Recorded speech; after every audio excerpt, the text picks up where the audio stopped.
At exactly 8 a.m., the richest man in the room was about to lose everything. Lawyers were ready, pens were raised, but the woman everyone ignored saw one line that could change his fate forever. The chandelier lights above the grand hall glowed softly, but no amount of luxury could warm the heavy air inside the room. Silence sat between polished shoes and tailored suits like an unwanted guest. At the long oak table, Daniel Whitmore, once a name that commanded boardrooms and headlines, held a pen that felt heavier than his entire empire.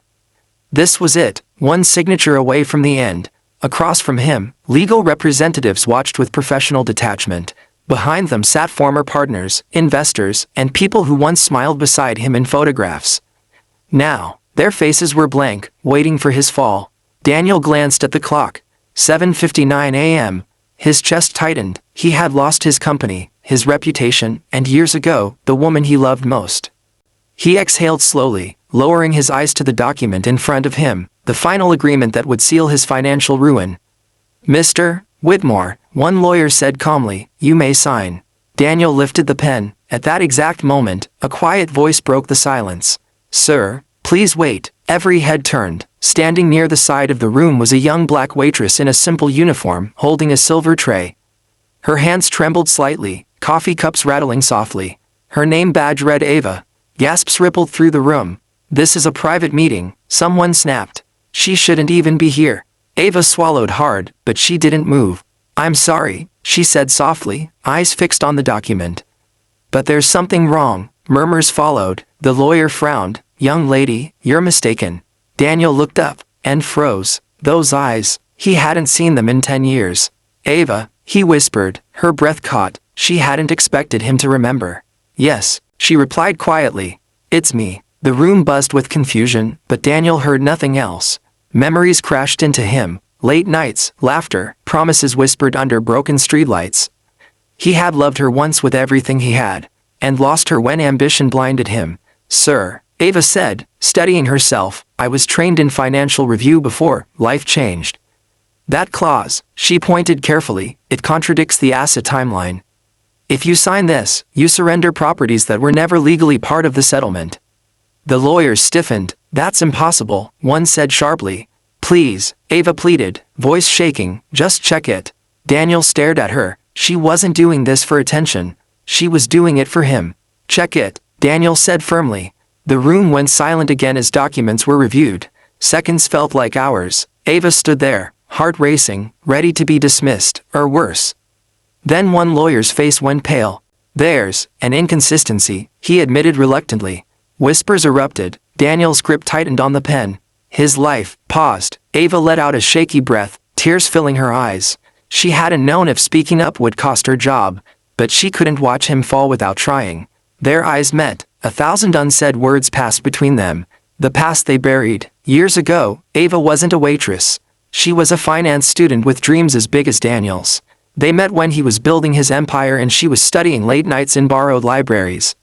He admired her intelligence. She admired his determination. They loved deeply, but when success came knocking, Daniel answered alone. He chose growth over love, deals over devotion. When Ava needed him most, he wasn't there, and she walked away without looking back.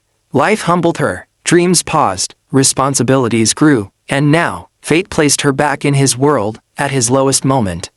Emotional turning point. After the meeting was adjourned, Daniel found Ava in the hallway. "You saved me," he said quietly. She shook her head. "I just told the truth. I was wrong," he admitted, voice breaking. "About everything." Ava looked away. "Some apologies come too late." Daniel nodded. "I know. I don't deserve forgiveness, but I never stopped loving you." Her eyes shimmered. Love didn't disappear. It learned to survive pain. "I'm not the girl you left behind," Ava said softly. "I don't want her," Daniel replied. "I want the woman who stood up today, when no one else would." Silence wrapped around them, not heavy, but honest. Tears slipped down Ava's cheek. "Love isn't enough without presence," she whispered. Daniel stepped closer, not touching. "Then let me earn it. Slowly, without promises I can't keep." For the first time in years, hope knocked gently. Weeks later, Daniel's case was overturned. His downfall had been engineered, but exposed. He rebuilt, not an empire, but a life. Ava left the waitressing job, returning to her education with support she never asked for. They met often, talked, laughed cautiously. He listened now. Love returned, not loudly, but honestly. One evening, as the sun set, Ava smiled softly. You know, she said, sometimes losing everything teaches you what truly matters. Daniel took her hand, gently. And sometimes, he replied, the person the world ignores becomes the reason you survive. The city looked different from Daniel Widmore's penthouse window. Not brighter, not kinder, just quieter. Since that morning at 8 a.m., everything had changed, but nothing felt settled. The document Ava stopped him from signing had saved him legally, but emotionally, Daniel felt exposed. Vulnerable in a way no financial loss had ever made him feel. Because Ava was back, and with her came memories he had spent years burying beneath ambition. Across town, Ava sat on the edge of her small apartment bed, holding a letter she hadn't opened yet. It bore Daniel's name. She already knew what it said: gratitude, apology, regret. But she was afraid, not of him, of herself. She had rebuilt her life brick by brick after he left, learned how to survive disappointment without bitterness. And now, the man who once chose success over her heart was standing at her door again, not as a billionaire but as a broken man asking for time. Time was dangerous. They met at a quiet cafe days later. No lawyers, no luxury, just two people sitting across from a life they never finished. Daniel looked tired, different. His confidence had softened, replaced by humility. You didn't have to come, Ava said gently. I needed to, he replied. Even if you tell me to leave. She stirred her cup slowly. Why now, Daniel? Why after everything fell apart? He didn't hesitate, because losing everything finally taught me what I lost first. Her breath caught. You left without looking back, she said, voice trembling. You promised you'd return. You never did. Daniel lowered his eyes. I was afraid that loving you would slow me down. I was wrong. Silence stretched. Outside, life moved on, unaware that two hearts were standing at the edge of an old wound. I can't erase the past, he continued, but I can face it now. Ava stood up. Facing it doesn't undo it. She walked away before tears could fall. Daniel watched her leave, knowing that saving his fortune had been easy compared to earning back her trust. Weeks passed. Daniel didn't chase her. Instead, he changed quietly. He downsized, let go of people who thrived on power, volunteered at a financial literacy center, teaching people who reminded him of Ava's younger self. Ava heard about it from others. She pretended it didn't matter. But it did. One rainy evening, fate tested them again. Ava slipped on wet pavement outside the subway. Pain shot through her ankle as she fell. Before she could stand, a familiar voice called her name. Daniel. He knelt beside her without hesitation, coat soaking through. Are you hurt? She nodded, embarrassed. He helped her up gently, supporting her weight, saying nothing else, no speeches, no apologies. Just presence. At the hospital, he waited quietly outside the room, refusing to leave. When she finally looked at him, her voice softened. You didn't have to stay. I wanted to, he replied. That was the difference. Recovery forced proximity. Daniel checked in, never pushing. Ava allowed small moments, coffee, conversations, shared silence. One evening, she finally asked the question she had feared. If you hadn't lost everything, would you still have come back? Daniel met her gaze steadily. Yes, losing you was the first failure I never recovered from. Her walls cracked, but scars don't vanish overnight. I'm scared, Ava admitted. Scared you'll choose ambition again. Daniel took a breath, then let me choose you, every day, until fear has no reason to exist. Tears rolled freely now. Love wasn't loud this time. It was careful, honest, earned. Months later, Daniel was offered a chance to reclaim his empire fully, on one condition. Relocation, endless travel, the old life. That night, he stood before Ava with the contract in his hand. I'm not asking you to follow, he said. I'm asking you to know, I already chose. He tore the document in half. Ava gasped. You didn't have to. I know, he smiled softly. That's why it matters. She stepped into his arms, resting her head against his chest. For the first time, Daniel wasn't chasing success. He was standing still, where love lived.